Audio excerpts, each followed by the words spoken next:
And then Caroline, we went on vacation, and Caroline at 14 was no longer who she had been a few months earlier. And I saw all the agony of it. And I just thought, I saw how they were treating her, talking about her parents, all this therapy that made no sense. I think like my great gift was that I had never liked eating disorders. And so I had avoided it. So I didn't know what the thinking was. But the fact that they were asking her about her parents just struck me as so odd. You have a sick kid who clearly is starving. Why do you think that's going to give you an answer? Then over the years, I, of course, learned a lot about how they think, and a lot of what they think I don't agree with. I especially don't agree with all food is good food. That's very interesting. Commenting on some of the treatments, like when we were talking with Carolyn, she described, outpatient, what that was like, inpatient, what that was like.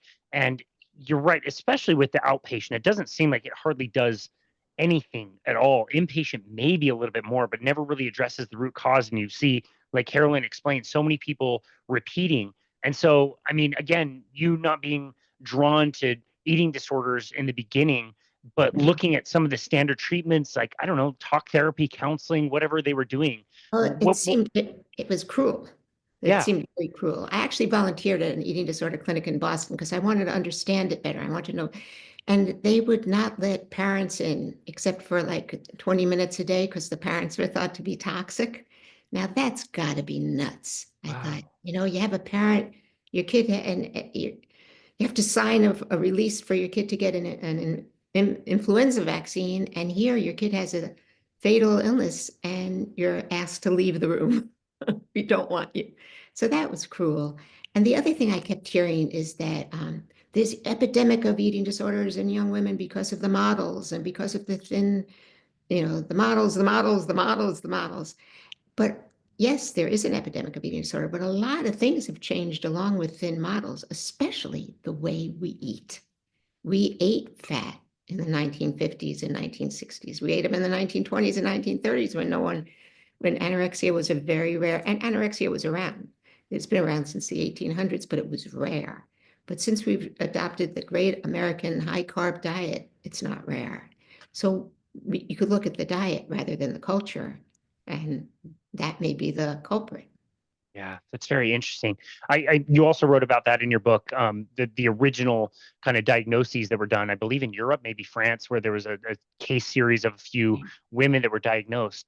And you did kind of get that impression. It was interesting to talk to Caroline and hear her experience. It almost seemed like, yeah, there was something else going on. Like maybe it was helped by the, other people are noticing that she's losing weight at age 14 and that's giving you the dopamine hits, but that didn't seem like the primary driver. So that's interesting that you commented on that. Something else is definitely going on.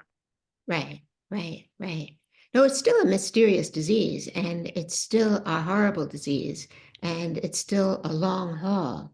And I don't know if Caroline talked to you about the ketamine part. She must have. Did she? She definitely did, and that sounds like such a fascinating component. I was definitely going to ask you about that as well. Because with the ketogenic diet, I remember all the calls she'd make because how Caroline's very intense. She calls right away, and she called and she said the voice is quieter. It's quieter, and then she called again and she said, I did a strange thing today. What did you do? And she said, I laughed. I realized I hadn't laughed. And she said something was funny and I laughed. I was with my friend and I was able to like focus on what she was saying. I wasn't thinking I have to go exercise. I'm too fat. I'm too fat. And it was funny and I laughed. But then I know she was something. But then she said, the voice is still there. It's quieter. I could push it away, but it's still there. And I want you to kill it. That's what she said. We have to kill it. And then, so I thought, I trusted her. I didn't want it to come back. I wanted the voice to be gone. And so I started to think of like another modality rather than, well, now you should go into therapy, because I knew that wasn't going to work for Caroline. She wasn't going to do that. It just hadn't worked in 15 years.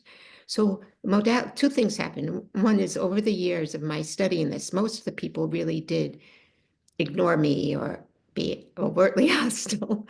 but there were some researchers who weren't. And I don't know if Caroline told you about Dr. Chie Oki. I know that you wrote about it in the book. She was the one who originally came up with ketamine. Is that correct? Yes, she is a basic scientist. She's not an MD. She works with animals and she studies activity-based anorexia. And I told Caroline that there's an animal model for anorexia, and this woman is the world's authority on it. And she studies it very carefully and then dissects the brains and looks at the hippocampus and tries to look at why some animals become anorexic and some animals don't. And some indications led her to believe that ketamine might be helpful. But it's an amazing model. It's such a strange and bizarre model.